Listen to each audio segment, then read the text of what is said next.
Et c'est vrai que quand on regarde le thème de l'entrée d'Uranus en taureau, eh bien, il favorise beaucoup ça. Donc, pour ceux qui veulent le voir, donc, je vais vous le montrer là. Mais sinon, il est aussi, je l'ai mis sur mon site, donc www.astrologie et révélationdesoi.fr. Dans la rubrique newsletter, vous verrez, vous avez la carte du ciel si vous souhaitez aller la voir. Donc voilà le thème de Uranus, de l'entrée d'Uranus en taureau. Donc cette fois, exceptionnellement, je l'ai localisé à Paris. Mais en fait, j'ai vérifié, c'est vraiment le même ascendant, quel que soit, j'ai pris toutes les villes les plus éloignées, là, à la périphérie de la France, et donc on a un ascendant balance qui est vraiment valable, comment dire, quel que soit l'endroit où on se situe. Et donc, bon, en France pour l'instant, après, bah, sur mon site, je mettrai aussi un thème géocentrique, comme ça il sera valable aussi pour les autres pays. Mais ce qui est intéressant, c'est que nous avons un thème qui est taureau, parce que l'entrée d'Uranus en taureau se fait le jour de la nouvelle lune du taureau. Donc la nouvelle lune du Qui aura taureau, lieu le mardi 15 mai. voilà, c'est le mardi, donc 15 mai. Donc la nouvelle lune du taureau, c'est vraiment une nouvelle lune qui incite à justement à manifester, à donner forme aux valeurs de notre cœur, à, à faire de la place à tout ce qui est lié à la moralité, à l'amour, à la paix, justement aux valeurs du cœur. Et Uranus en taureau entre quelques heures après, enfin très très peu de temps après. Donc c'est impressionnant. C'est un bel alignement. Voilà, un bel alignement, comme si on disait, bah oui, Allez-y. Uranus se lie encore d'autant plus au Mhm. taureau. Ouais. Et puisqu'on a donc le Soleil, la Lune, Mercure et Uranus dans ce signe. Et en plus, au moment des états aquarides. Donc les états aquarides, ce sont des étoiles filantes euh, qui durent à peu près 38 jours, donc de la fin avril à la fin mai, et avec un maximum le 5-6 mai. Et donc, bah, les états aquarides, ça veut dire que ce sont des étoiles filantes qui semblent venir de la constellation du Verseau. Et les étoiles filantes, on en avait déjà parlé, montrent un potentiel de transformation. Et donc, le Verseau, c'est le signe d'Uranus. Donc, on retrouve l'idée du futur, de Du changement. l'inspiration, du changement, des nouvelles De la impulsions. coworking, Oui, coopération, copartage. tout à fait, des buts donc à plusieurs, en groupe, entre amis pour créer le futur, de la quête de fraternité, de toute la dimension humaniste. Donc c'est comme si ça amplifie encore l'aspect uranien. Donc Mm. d'un côté, on voit que l'aspect vénusien avec la nouvelle lune du taureau est très fort, et de l'autre côté, l'aspect uranien est très très fort. Donc il y a comme une alliance entre cette planète et ce signe, ou on pourrait dire presque entre Uranus, la liberté, et Vénus, l'amour, le potentiel d'amour, qui est très marqué. Et parfois, on dit, bah oui, évidemment, Uranus en taureau, il n'est pas à l'aise. Alors, je voudrais préciser une chose, c'est que, en fait, aujourd'hui, Uranus n'est plus en chute dans le signe du taureau. Donc, si vous souhaitez en savoir plus là-dessus, ben, vous pouvez aller voir dans le livre donc Astrologie sophianique de Pierre Lassalle aux éditions Terre de Lumière. Qu'on vous conseille fortement, Oui, tout si vous à voulez en fait. savoir plus sur l'astrologie sophianique. Tout à fait, c'est un livre très synthétique. Et donc, il y a toute une page qui donne les nouvelles positions des planètes quand elles sont en chute ou en exaltation. Donc, en fait, les positions qui étaient connues jusque-là, c'est celles qui étaient connues dans l'Antiquité. Et donc, depuis, bah, ces positions planétaires ont évolué, changent, enfin, rien n'est immuable hein, dans le ciel.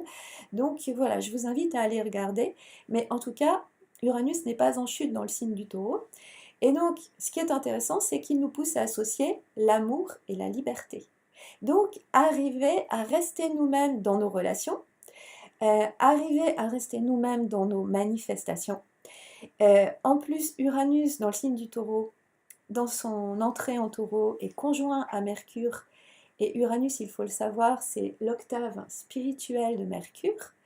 C'est-à-dire, Mercure, c'est la pensée normale, c'est l'intellect, et Uranus, c'est une pensée spirituelle, une pensée plus élevée qui est capable d'accéder à la vérité par elle-même, qui est capable justement d'élever ses antennes pour aller capter des nouvelles impulsions, pour aller capter le futur, pour aller, en trouvant la vérité par soi-même, justement, trouver sa vraie liberté qui n'est pas une atteinte à celle d'autrui.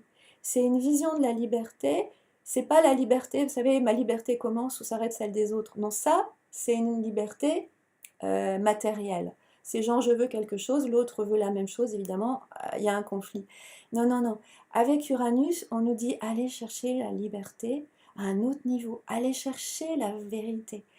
Et quand on arrive à la vérité, c'est pour ça qu'Uranus est conjoint à Mercure, élevez votre pensée, questionnez-vous, cherchez la vérité, et vous allez vous rendre compte que cette vérité, elle est universelle, et qu'en fait, elle rejoint celle des autres, et qu'elle est aussi bonne pour autrui, et qu'à ce moment-là, elle peut permettre des réalisations, des relations fraternelles, une meilleure communication, une meilleure compréhension. Et donc, et justement, des réalisations morales. Donc ça, c'est très important, parce que dans le thème, ce qu'on voit, c'est que on est dans toute la période où le nœud sud est en Verseau et le nœud nord en Lion. Et donc, avec le nœud sud en Verseau, c'est justement lâcher une vision de la liberté qui est trop attachée à des conditions matérielles. C'est genre, je veux faire ce que je veux, quand ça me plaît, mais sans tenir compte d'autrui. Et au contraire, justement, eh bien, en élevant sa pensée, en élargissant ses horizons, eh bien, on trouve la liberté dans une autre dimension, ce qui nous aide à mettre la lumière sur notre créativité, parce que quand on se sent libre, c'est qu'on a davantage trouvé qui on était. Une pensée spirituelle, elle nous aide à mettre la lumière sur qui on est, sur nos forces, sur nos capacités, sur nos idéaux, sur nos buts, et après, eh bien, on peut davantage être créateur. Et ça, c'est le nœud nord en Lion. Donc il y a vraiment une idée de créativité dans ce thème.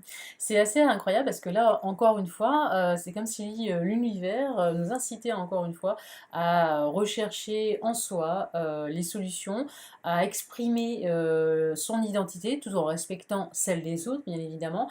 Et puis effectivement à trouver comment dire, une manière de pouvoir être heureux dans ce monde en fait avec Mhm. les autres, justement d'être dans une paix harmonieuse. Et ça c'est tout à fait possible si chacun d'entre nous puise vraiment à l'intérieur et trouve vraiment sa mission de vie. Tout à fait, tout à fait. Parce que justement, tu vois, ce que tu dis, oui, ça va dans le sens d'Uranus. Uranus, c'est la planète de l'originalité. L'originalité, c'est aller justement chercher dans sa nature originelle, donc dans sa nature spirituelle, aller se relier, apprendre à se relier à son âme céleste, à son moi supérieur. Donc, c'est par la méditation, par le questionnement, par l'élévation de la pensée au minimum, se poser des questions essentielles pour trouver justement, pour se relier le plus possible à notre origine et trouver justement notre but de vie, notre mission de vie, notre spécificité. Et quand on la trouve, eh bien on se rend compte qu'elle est complémentaire d'autrui. On est tous différents. Donc il n'y a pas deux personnes qui peuvent avoir la même chose à faire. Et si on arrive à trouver notre spécificité, notre différence, et c'est aussi pour ça que Uranus c'est la planète de l'astrologie, parce que l'astrologie elle nous aide à découvrir notre spécificité, eh bien on se rend compte de ce qu'on a apporté d'unique. Et si on ne l'apporte pas, il manquera quelque chose. Donc c'est pour ça, dans ce thème, il y a beaucoup une idée, il y a beaucoup de trigones en terre, il y a beaucoup de planètes en taureau et en capricorne, et donc ça nous incite à concrétiser. Concrétiser ces idées-là. Si vous avez des idées, concrétisez-les, commencez, initiez quelque chose, allez-y, et puis ça s'améliorera au fur et à mesure.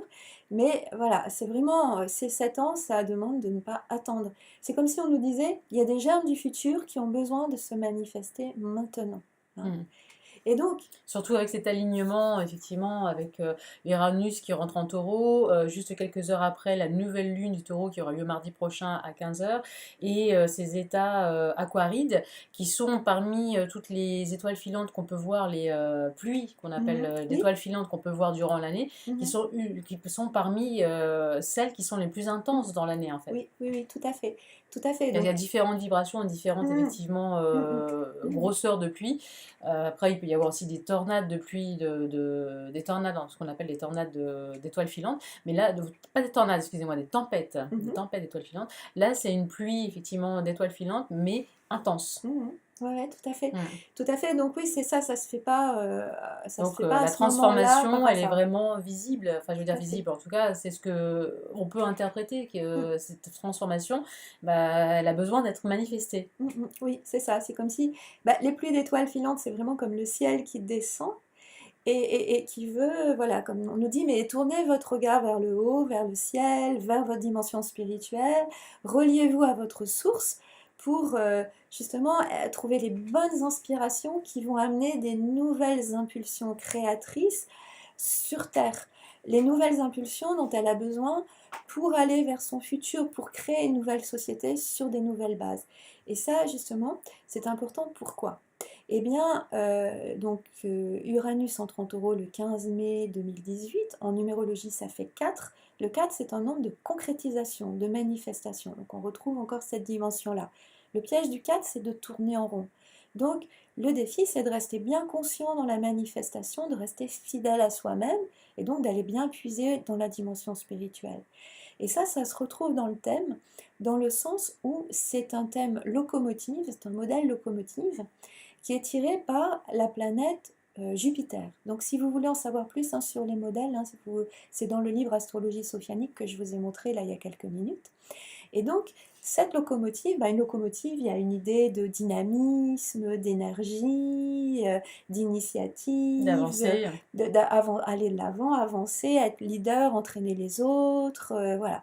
Une motivation bah, qui donne la force justement de manifester sa créativité. Et de mettre en route quelque chose Tout à fait, d'important. voilà, voilà, oui, c'est ça. Il y a vraiment une idée Mm. de mettre en route quelque chose en lien avec Jupiter. Jupiter, c'est la planète de la sagesse qui se trouve dans le signe du Scorpion. Et donc, cela nous incite justement à transformer des dogmes, des croyances, des idées toutes faites qui nous limitent, qui nous disent non, c'est pas possible, c'est pas la peine, pour justement rester bien à l'écoute de notre cœur, bien à l'écoute de ce qu'on ressent, pour amener des choses nouvelles. Ça, c'est très présent dans le thème. Parce que dans ce thème, les deux planètes qui peuvent avoir des aspects les plus délicats, eh bien, c'est Jupiter et Saturne. Jupiter se trouve opposé au Soleil, à la conjonction Soleil-Lune, de la nouvelle Lune, et Saturne est conjoint à la Lune noire en Capricorne. Et donc, Jupiter et Saturne, ce sont les deux planètes sociales. Donc, justement, qui sont là pour nous aider à manifester qui on est dans la société. Or, le piège de la société, c'est le conformisme. C'est, on nous dit, bah, il faut être comme ci, il faut être comme ça, si tu fais ça, ça va trouver sa place, ça, c'est pas possible. En gros, on nous dit, l'esprit ne peut pas se manifester dans la matière. Ça, c'est la lune noire en Capricorne, hein, conjointe à Saturne. Et puis avec Jupiter, c'est, bah, je dois rester bien sage, comme il faut, et ça se fait pas. Voilà, ça, c'est des dogmes, des croyances. Or, justement, eh bien, nous avons un triangle mineur sur Pluton, au fond du ciel, qui n'est pas très loin de Mars. Pluton, c'est vraiment table rase du passé, tabula rasa.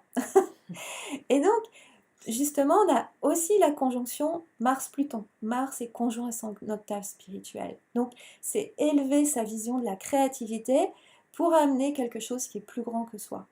Et donc, cette idée de Pluton au fond du ciel, qu'est-ce que ça veut dire? C'est, eh bien, il y a des choses qui doivent mourir, des choses du passé qui ont besoin d'être lâchées pour amener des germes qui soient complètement neufs, qui ne soient pas limités par le conformisme, par l'insécurité, par les peurs.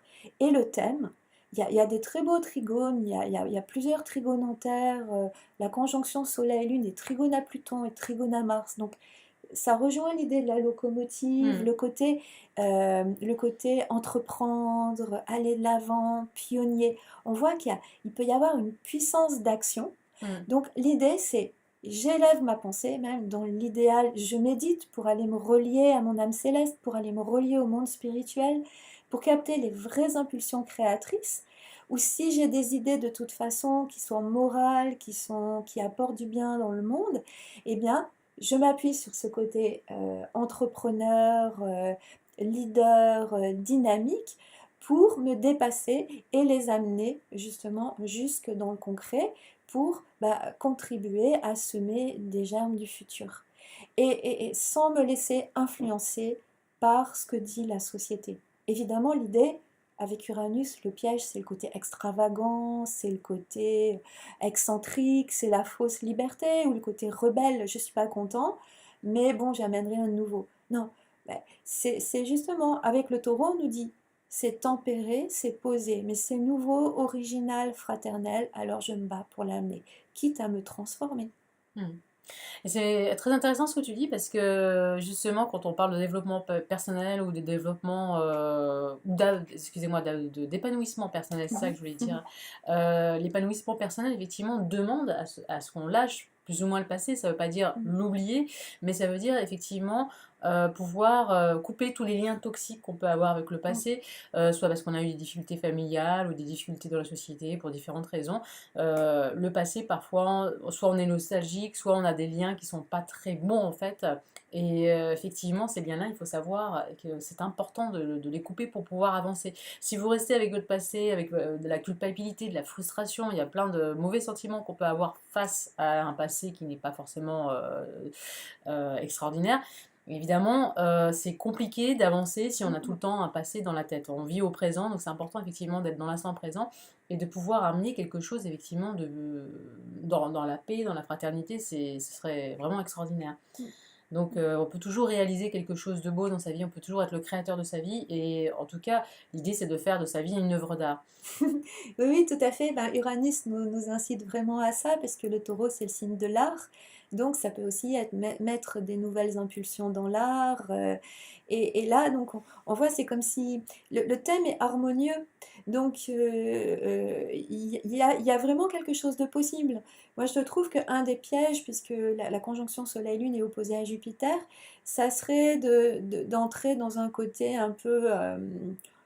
comment dire, de voir, le piège c'est de voir les choses un peu trop en rose ou se dire bon voilà c'est cool et tout. Non, et c'est vraiment important de se bouger pour amener ces nouvelles impulsions. Parce que si on le fait pas, ça veut dire qu'il y en aura d'autres qui vont voir le jour et qui ne seront pas les bonnes. Parce que je voulais revenir sur quelque chose, c'est donc on a vu qu'Uranus changeait, enfin revenait à sa position une fois tous les 84 ans. Et donc, quand était-il déjà en taureau dans le passé? Eh bien, il a été en taureau, je vais vous donner les dates. Il a été en taureau en, comment dire, de 1850 à 1859. C'était la première fois, après sa découverte. Eh bien là, c'était justement, comment dire, l'empire, le second empire qui prenait de la force, qui était proclamé. C'était la guerre de Crimée, donc c'était quand même pas une période hyper Calme. paisible, on va dire. Et ensuite, eh bien, il y a 84 ans, c'était 1934 jusqu'à 1941. Et donc, là, c'était la montée du nazisme, c'était, comment dire, Franco, Mussolini, Hitler, c'était le début de la Deuxième Guerre mondiale. Donc, c'est sûr qu'on était tous sauf dans une période tranquille. Donc, évidemment, je ne dis pas ça pour faire peur, parce que j'ai regardé les thèmes, et c'est vrai que le thème là, de 1934, il est hyper dynamique, donc on peut comprendre pourquoi il y a eu des guerres après, c'était quand même assez, voilà, c'était un thème chaud bouillant, on va dire. Celui d'aujourd'hui, enfin de la semaine prochaine est beaucoup plus tranquille, on pourrait dire, mais ça ne veut pas dire que tout est rose. Parce que on nous dit, bah voilà, là, bougez-vous. Comme tu l'as dit, avec Uranus en bélier, il y a eu des attentats, enfin, il y a eu plein de choses violentes. Sur les 7 ans qui se sont Voilà. écoulés, c'était intense. Donc, c'est pas parce qu'Uranus arrive en taureau que clac, ça va s'arrêter. Non, non. Donc, l'idée, c'est le futur veut s'incarner et veut descendre et il a besoin de nous pour ça. Et si nous, qui avons des belles valeurs, eh bien, nous ne les manifestons pas, eh bien, ce seront d'autres valeurs qui vont être manifestées à leur place. Et donc, forcément, la société, elle se basera sur ces autres valeurs et ça ne sera pas bon pour le futur. Voilà, donc c'est ça le défi, en tout cas. C'est important de s'engager, c'est Ouais. important effectivement de participer à quelque chose de beau, peut-être encore plus, comment dire, qui nous dépasse, parce que quelquefois la réalité dépasse en fait nos espérances, et il n'y a pas de limite en fait. À partir du moment où on commence à créer quelque chose, et ben cette création peut certainement aller encore plus loin que ce qu'on attendait. La vie, elle est très surprenante. Maintenant, elle peut être surprenante dans le bon sens. C'est à nous d'installer effectivement ce bon sens, cette fraternité, cette paix. C'est à nous-mêmes de la créer. On ne peut pas rester comme ça sans rien faire. Et il y a plein de solutions. Effectivement, le fait de se reconnecter avec soi, c'est super important. On vous a fait déjà des Mm. vidéos d'ailleurs sur la méditation Ouais. que vous pouvez aller voir. Ça peut être, c'est vraiment une super période là, Mercure qui est conjoint à son octave spirituelle. Si on dit, mais allez chercher la vérité, Uranus, c'est la planète des solutions.